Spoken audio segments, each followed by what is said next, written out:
Hey guys, in the previous video I spoke about how our selfishness can sometimes get in the way and become a bad influence on us, causing us to make, unwise decisions. Well, then there are times when we do something good, but are too quick to pat ourselves on the back. We become so full of pride that we may not see other opportunities right in front of us to do even more good deeds.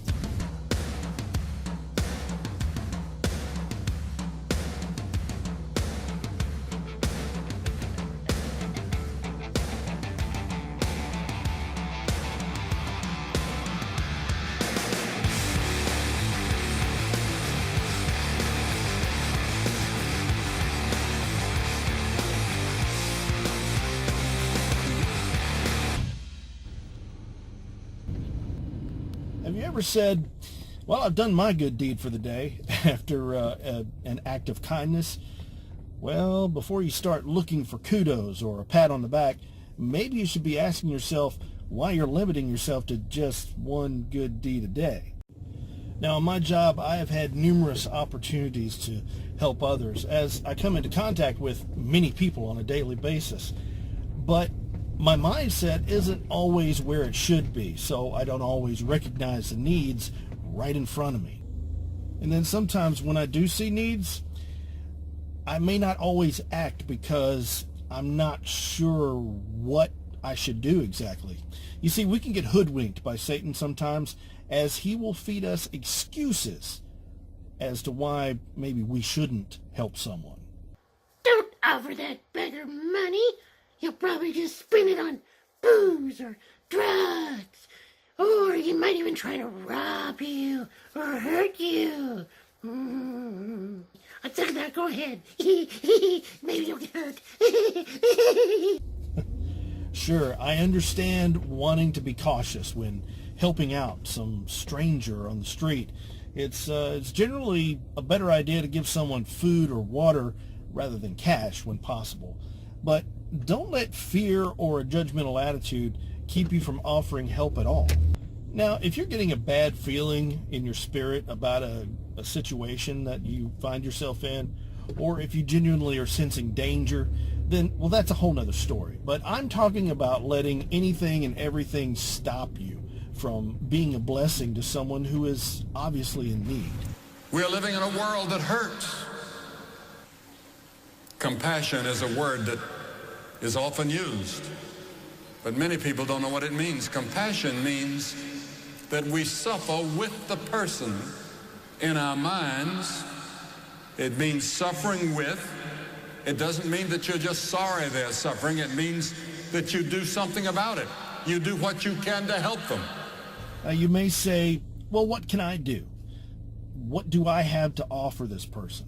Well, don't fall for that one either. Truth is, we all have something to give. It may not be money, and it might not even be food, but if you're open to God's will, He will reveal something that you can part with, and perhaps even simply a little time in prayer for that person. As with mercy, compassion is complete only when actions to help accompany the feelings. I saw a cartoon where a man had fallen down a deep well and another man had tossed him a rope. And the man in the well was saying, thanks for the rope, but it would help more if you would hold on to the other end. Several years ago, I found myself in a situation quite literally by accident on my part, but it wasn't really an accident on God's part. I lived in a little apartment complex that was right next to a shopping center, and I was just sitting in my apartment that day, really with nothing to do, and something was compelling me to just get out of the apartment and take a little walk around the block or something. And I didn't really know why. I didn't really want to leave the apartment, but I felt compelled to for some reason. I couldn't figure it out. So I got out of the apartment. I started to walk around the block. I walked through the parking lot of the shopping center next to the apartment complex. And on my way up to the main highway, I noticed this elderly lady walking along on the sidewalk, and she was trying to make her way down the embankment to one of the stores. But she had a cane, and it was obvious to me that she wasn't able to walk very well. And I'm watching her thinking she better be really careful coming down this embankment. And sure enough, she missteps and begins to fall and tumble down the embankment. So obviously I run to help her very quickly. I help her back up and make sure she's okay and send her on her way. And it occurred to me afterwards, that was the reason. That was my whole reason for getting out of the apartment that day. God wanted me to be there to help this lady. She needed my help, and God put me in the right place at the right time, and that's just God. The point I'm making here is that God will do the same thing with you if you're simply open to doing his will. And, when he compels you to do something, you may not understand why or, what it is exactly he's trying to get you to do, but just obey, because it's in the obedience where the miracle happens. And when you can be part of something like that, believe me, it's pretty awesome. Now, in the book of Acts, chapter 3, there's a story about a lame man being healed in the first few verses. Verses 1 through 5 says, "Now Peter and John went up together to the temple at the hour of prayer, the 9th hour, and a certain man who was lame from his mother's womb," he was lame from birth, "was carried, whom they laid daily at the gate of the temple, which is called Beautiful, to ask alms from those who entered the temple. Who, seeing Peter and John about to go into the temple, he asked them for alms. And then fixing his eyes on him with John, Peter said to him, 'Look at us,'" getting his attention, see. So he gave them his attention, expecting to receive something from them. Then I want you to notice what happens in these next few verses. Verses 6 through 10 reads this way. "Then Peter said, 'Silver and gold I do not have, but what I do have I give to you. In the name of Jesus Christ of Nazareth, rise up and walk.' And he took him by the right hand and lifted him up, and immediately his feet and ankle bones received strength. So he, leaping up, stood and walked and entered the temple with them, walking, leaping, and praising God. And all the people saw him walking and praising God. Then they knew that it was he who sat begging alms at the beautiful gate of the temple, and they were filled with wonder and amazement at what had happened to him." Now, in this passage, Peter and John didn't have any money to offer this man in need, but they did possess something of much more value. They had the authority of Jesus on their side, giving them the power to heal, well, just like Jesus did. What the lame man left there with was, well, more than just the ability to walk for the first time in his life, which was a big deal to him, but he also had an encounter with God, and he left there with a testimony. You see, if we look in the King James Version at that 6th verse, it says this, "Then Peter said, 'Silver and gold have I none, but such as I have, give I thee. In the name of Jesus Christ of Nazareth, rise up and walk.'" Such as I have. That's the message here. Don't waste time worrying about what you don't have to give someone who's in need. Focus instead on what you do have. Again, we all have something to give. Back in the Old Testament, Moses was unsure why God chose him to lead the Israelites out of slavery in Egypt. He wasn't a great speaker. In fact, it's believed that he may have even stuttered or stammered a bit in his speech, but he was looking at what he lacked rather than at what he had.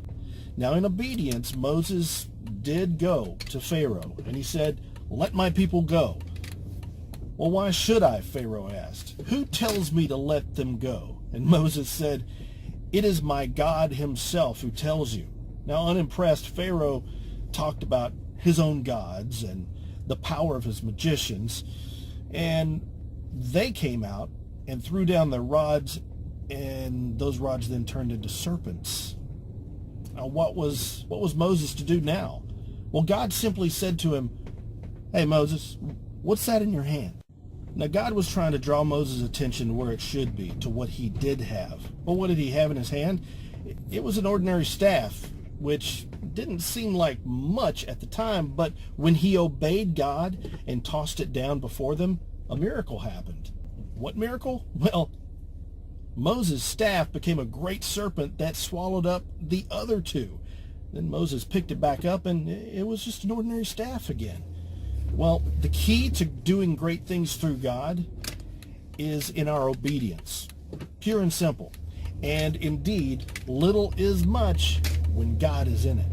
Well, but what about those times when we do a good deed and then think to ourselves, that's it, I've filled my quota, no need to help anyone else for a while? How silly is that? We get that initial satisfaction from doing good, which is a design of God, by the way. But then we want to ride that high for a while and ignore other chances to do more. We get full of ourselves and, well, we fool ourselves into thinking that we're just, we're so great for helping out. But it blinds us to the needs of anyone else around us. Now, on a single day recently at work, I had multiple opportunities to be a blessing. Helping someone push his car out of the street, and then giving a hungry man something to eat, and then giving another guy just, a little pocket change I happen to have so that he could buy himself some food. Now, each instance had its own reward, and honestly, it felt really great to be able to help others in some way. But just imagine if I had stopped after that first act of kindness. If I hadn't been willing to listen to God and obey, well, I would have missed out on these other chances to be a blessing. Now, if you've been following this video series for long enough, you're probably thinking, haven't we heard this before? Yeah. Truth is, we have no idea how much worth our pocket change can hold for some needy person. But if we're only viewing his blessings as things to possess and keep for our own enjoyment, we may miss out on a bigger blessing he wants us to have. When he presents you with an opportunity to show his awesomeness to others, jump on that. Well, if you're noticing a pattern, it's because this is a standard part of being a Christian. And if you're like me, well, you probably need to hear this lesson repeated over and over and over and over until it sinks in and becomes habit. Now, the next time that you are presented with a chance to do something good and help someone in need, don't get crippled by thoughts of what you can't do. Remember the words of Peter, such as I have, and obey God, trusting in him to use you to be a blessing, which will show the world his love through you.